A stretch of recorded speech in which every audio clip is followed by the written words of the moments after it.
जय श्री हरि भक्तों, आज विजया एकादशी है और आज हम हमारी वीडियो में आपको विजया एकादशी की कथा सुनाने जा रहे हैं।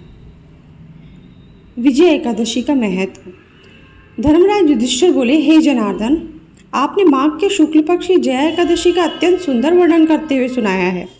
अब आप फाल्गुन मास के कृष्ण पक्ष की एकादशी का क्या नाम है और उसकी विधि क्या है, कृपा करके मुझे बताइए। श्री भगवान बोले, हे राजन, फाल्गुन मास के कृष्ण पक्ष की एकादशी का नाम विजया एकादशी है। इसके व्रत के प्रभाव से मनुष्य को विजय प्राप्त होती है। यह सब व्रतों से उत्तम है। इस विजया एकादशी के महात्म्य के श्रवण और पठन से समस्त पाप नाश हो जाते हैं। भयंकर शत्रुओं से जब आप घिरे हो और पराजय सामने खड़ी हो, उस विकट स्थिति में विजया नामक एकादशी आपको विजय दिलाने की क्षमता रखती है। विजया एकादशी व्रत कथा। एक समय देवर्षि नारद ने जगत पिता ब्रह्मा जी से कहा, महाराज, आप मुझसे फाल्गुन मास के कृष्ण पक्ष की एकादशी विधान का कहिए। ब्रह्मा जी कहने लगे कि हे नारद, विजया एकादशी का व्रत पुराने और नए पापों को नाश करने वाला है। इस विजया एकादशी की विधि मैंने आज तक किसी से नहीं कही। यह समस्त मनुष्यों को विजय प्रदान करती है। त्रेता युग में मर्यादा पुरुषोत्तम श्री रामचंद्र जी, जो विष्णु के अंशावतार थे, जब उनको 14 वर्ष का वनवास हो गया, तब वे श्री लक्ष्मण और सीता जी सहित पंचवटी में निवास करने लगे। वहां पर दुष्ट रावण ने जब सीता जी का हरण किया, तब इस समाचार से श्री रामचंद्र जी और लक्ष्मण अत्यंत व्याकुल हुए और सीता जी की खोज में चल दिए। घूमते घूमते जब वे मरणासन जटायु के पास पहुंचे, तो जटायु उन्हें सीता जी का वृत्तांत सुनाकर स्वर्गलोक को चला गया।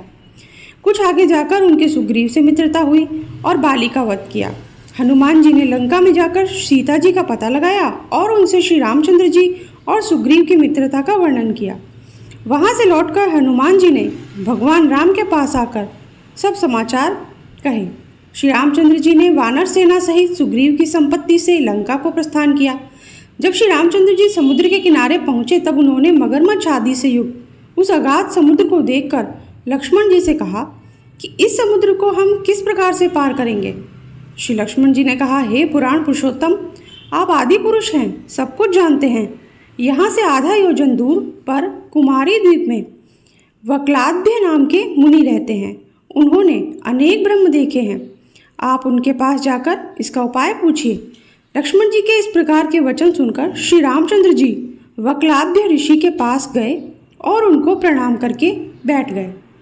मुनि ने भी उनको मनुष्य रूप धारण किए हुए पुराण पुरुषोत्तम समझकर उनसे पूछा कि हे राम, आपका आना कैसे हुआ।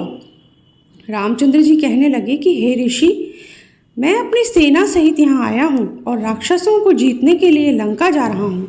आप कृपा करके समुद्र पार करने का कोई उपाय बतलाइए। मैं इसी कारण आपके पास आया हूँ। वक्लाद्य ऋषि बोले कि हे राम, फाल्गुन मास के कृष्ण पक्ष की एकादशी का उत्तम व्रत करने से निश्चय ही आपकी विजय होगी। साथ ही आप समुद्र भी पार कर लेंगे।